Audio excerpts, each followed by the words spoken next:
আমাদের নতুন সংযোজন হয়েছে কর্মসমিতিতে সংযোজনে রয়েছেন বিমান বন্দ্যোপাধ্যায়, ডক্টর মানস ভূঁইয়া, মালা রায়, কল্যাণ বন্দ্যোপাধ্যায় এবং জাভেদ খান। এই পাঁচজন নতুন সংযোজন হয়েছেন। হ্যাঁ, নিশ্চয়ই। এটা হলো বিমান বন্দ্যোপাধ্যায়, ডক্টর মানস ভূঁইয়া, মালা রায়, কল্যাণ বন্দ্যোপাধ্যায় এবং জাভেদ খান। আমাদের তিনটি ডিসিপ্লিনারি কমিটি হয়েছে, যার প্রথমটির কথা আপনাদের বলি আগে। সেটা হলো পার্লামেন্টে তিনটি হয়েছে, একটি হচ্ছে সংসদে, একটি হচ্ছে বিধানসভা এবং আরেকটি হচ্ছে দলের। প্রথমে পার্লামেন্টের যে কমিটি হয়েছে, ডিসিপ্লিনারি কমিটি, তাতে রয়েছেন সুদীপ বন্দ্যোপাধ্যায়, ডেরেক ওব্রায়েন, কাকলি ঘোষ-দস্তিদার, কল্যাণ বন্দ্যোপাধ্যায় এবং নাদিমুল হক। এই পাঁচজন রয়েছেন এবং খুব গুরুত্বপূর্ণভাবে বলা হয়েছে তিনটির ক্ষেত্রেই যে তিনটি এই যে আমাদের এই কমিটিগুলো তৈরি হয়েছে, তিনটির ক্ষেত্রেই খুব জোরদার ভাবে বলা হয়েছে যে কোনো শো কজ নোটিশ যদি কোনো পার্টি বিরোধী কাজের জন্য দেওয়া হয় কোনো সদস্য অথবা সদস্যকে, তাহলে তার উত্তর তাকে দিতে হবে এবং পরপর তিনটি যদি এরকম শো কজ নোটিশ যায় তাহলে সেই সদস্য অথবা সদস্যা সাসপেন্ডেড হবে। অর্থাৎ এটা আমি পার্লামেন্ট বললাম, কিন্তু এই নিয়ম সকলের ক্ষেত্রেই আছে। এরপর আমি বলছি পার্টি অর্থাৎ দলীয় স্তরে যারা এই ডিসিপ্লিনারি কমিটিতে আছেন তারা হলেন সুব্রত বক্সী, অরূপ বিশ্বাস, ফিরাদ হাকিম, সুজিত বোস, চন্দ্রিমা ভট্টাচার্য। এই পাঁচজন এই পার্টির ডিসিপ্লিনারি যে কমিটি তাতে রয়েছেন। এবং যেটা অ্যাসেম্বলির কমিটি অর্থাৎ বিধানসভার ডিসিপ্লিনারি কমিটি, তাতে রয়েছেন শোভনদেব চট্টোপাধ্যায়, নির্মল ঘোষ, দেবাশিস কুমার, অরূপ বিশ্বাস, ফিরাদ হাকিম, চন্দ্রিমা ভট্টাচার্য। এবং আগেই যেমন বলেছি তিনটি এই ডিসিপ্লিনারি কমিটির ক্ষেত্রে কিন্তু এগুলো প্রযোজ্য। অর্থাৎ শো কজ নোটিশ যদি যায় কোনো সদস্য অথবা সদস্যার কাছে, তাহলে তিনটি শো কজ নোটিশে যদি উপযুক্ত জবাব না পাওয়া যায় তাহলে তাদের সাসপেন্ড করবে পার্টি। এটা খুব গুরুত্বের সঙ্গে পার্টি বিবেচনা করে এই ডিসিশন অর্থাৎ আজকে কর্মসমিতির এই বৈঠক থেকে এই সিদ্ধান্ত নেওয়া হয়েছে। এবারে পার্টিটা বেঙ্গলের সুব্রত বক্সী, অরূপ বিশ্বাস, ফিরাদ হাকিম, সুজিত বোস এবং চন্দ্রিমা ভট্টাচার্য। এটা ডিসিপ্লিনারি কমিটি।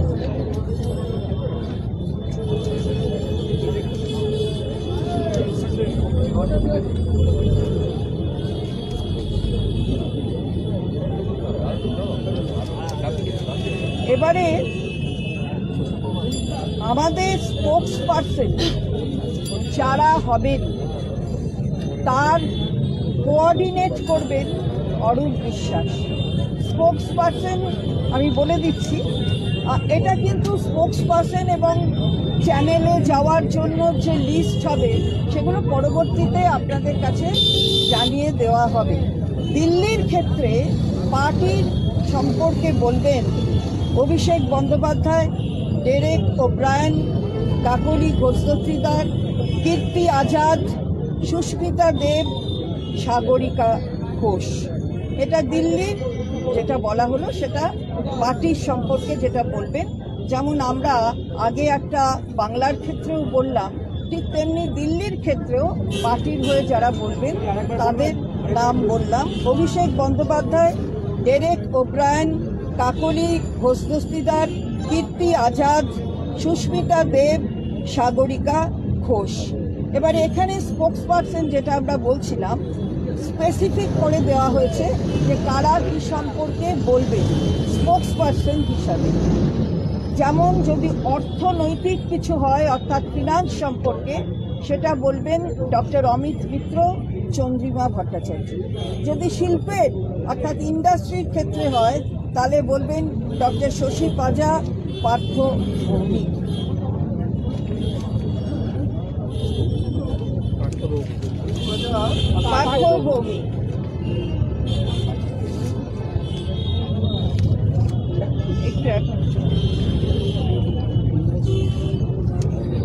নর্থ বেঙ্গল, উত্তরবঙ্গের জন্য বলবেন গৌতম দেব, উদয়ন গুহ, প্রকাশ চিক বারিক।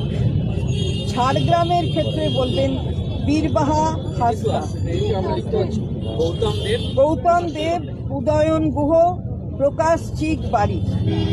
ঝাড়গ্রামের ক্ষেত্রে বলবেন বীরবাহা হাসদা। চা বাগানের ক্ষেত্রে বলবেন মলয় ঘটক।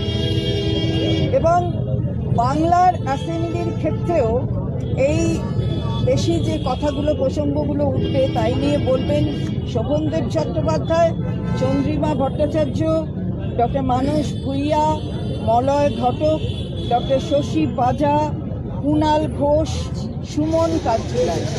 এরা বলবেন অ্যাসেম্বলি সংক্রান্ত বিষয় যদি কোনো প্রশ্ন ওঠে বাংলার, সেগুলো এরা বলবে। আমি আবারও শোভনদেব চট্টোপাধ্যায়, চন্দ্রিমা ভট্টাচার্য, ডক্টর মানস ভূঁইয়া, মলয় ঘটক, ডক্টর শশী পাজা, কুণাল ঘোষ, সুমন কাঞ্জিলাল। আমি আবারও বলছি যে সার্বিকভাবে যে টিভি চ্যানেলে যাওয়ার লিস্টগুলো স্পোক্সপারসন কারা, সেইভাবে স্পোক্সপারসন নয় এই প্যানেল, সেগুলো আপনাদের কাছে পরে লিস্ট পাবলিশ করে আপনাদের যথাযথ সময় জানিয়ে দেওয়া হবে, এটাই বৈঠকে সিদ্ধান্ত হয়েছে। এবার আমাদের খুব গুরুত্বপূর্ণ কিছু কর্মসূচি আমাদের মাননীয় চেয়ারপারসন দিয়েছেন। এটা হচ্ছে জেলায় জেলায় জেলায় জেলায় তৃণমূল কংগ্রেসের ইতিহাস, সেই ইতিহাস নিয়ে কিন্তু আমাদের কর্মীদের আরও অবহিত করতে হবে। তারা সেই ইতিহাস জানবেন এবং মানুষের কাছে পৌঁছবেন। তৃণমূল কংগ্রেসের ইতিহাস এটা এমনি এমনি হঠাৎ ৯৮ সালে তৈরি হয়েছে তা নয়। তৃণমূল কংগ্রেস নেত্রী সারা জীবন দিয়ে তিনি যে ইতিহাসটা তৈরি করেছেন, সেই ইতিহাসের প্রতিফলন হয়েছে ৯৮ সালে নতুন একটা দল গঠন করে। এবং তারপর এই ইতিহাসটা জানতে হবে। অনেকে নবীন প্রজন্মের যারা রয়েছেন তারা হয়তো সেই ইতিহাসটা অনেক সময় তাদের গোচরে থাকে না, তো সেইগুলো যাতে আরও বেশি তাদের কাছে পৌঁছে দেওয়া যায়, তাদের মাধ্যমে এবং অন্যদের সকলে যারা অভিজ্ঞ তাদেরও মাধ্যমে মানুষের কাছে পৌঁছয়, সেদিকে জেলায় জেলায় নজর রাখতে বলা হয়েছে। এবারে মহিলাদের প্রতি যে নির্যাতনের জন্য আপনারা জানেন যে বিধানসভায় অপরাজিতা বিল, সেই বিলটি পাশ হয়েছে, কিন্তু এখনো সেটা আইনের পূর্ণ আকার ধারণ করেনি। আমরা তীব্রভাবে চাইছি যে এই আইনটা তৈরি হয়ে আইনটা বলবৎ হোক, কারণ এটা হচ্ছে মহিলাদের সুরক্ষার জন্য এই আইনটা অত্যন্ত প্রয়োজন, যে কারণে বাংলার বিধানসভা থেকে এটা পাস হয়েছিল। এর জন্য তৃণমূল মহিলা কংগ্রেস তারা ৩০ তারিখ অর্থাৎ ৩০শে নভেম্বর বেলা ২টো থেকে ৪টে ব্লকে ব্লকে অপরাজিতা বিলের এই আইনের তাকে পরিণত করার জন্য তারা মিছিল করবে।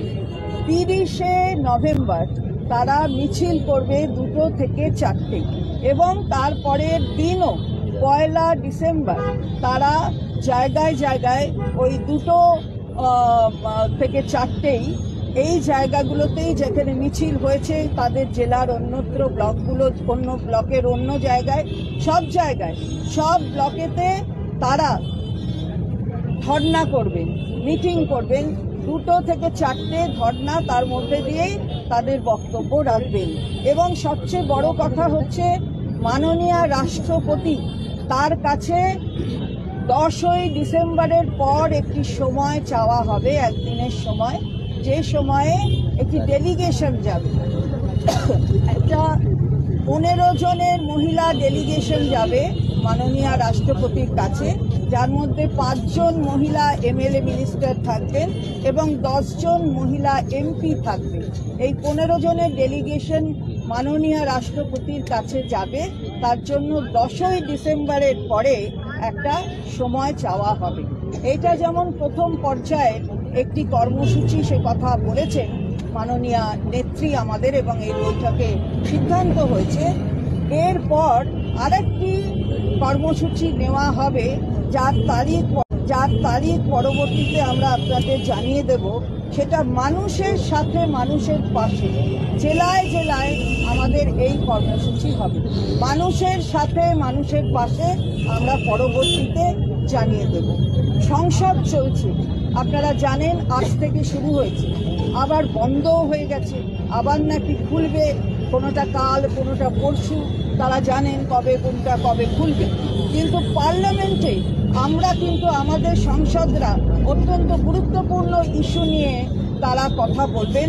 সেটা হলো প্রাইস রাইজ, অর্থাৎ মূল্যবৃদ্ধি, বেরোজগার, আনএমপ্লয়মেন্ট, ফার্টিলাইজার, সার কি হলো, সার নিয়ে প্রশ্ন তুলবেন, এবং আবাস যোজনার টাকা বন্ধ, 100 দিনের কাজের টাকা বন্ধ, এই টাকা বন্ধ, অথচ জিএসটি নিয়ে নেওয়া হচ্ছে।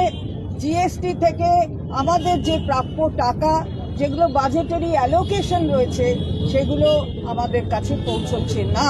সুতরাং পার্লামেন্টে এই সম্পর্কে আলোচনা তো চাইবেনই, প্রশ্ন ওঠাবেন আমাদের মাননীয় সাংসদ যারা রয়েছেন। এবং সবচেয়ে গুরুত্বপূর্ণ হচ্ছে নর্থ ইস্ট, উত্তর পূর্ব নিয়ে। আজকে দেখছেন যে মণিপুরের ঘটনা নিয়ে চারিদিকে পুরো উত্তর পূর্ব ভারতবর্ষে একটা ডামাডোল চলছে।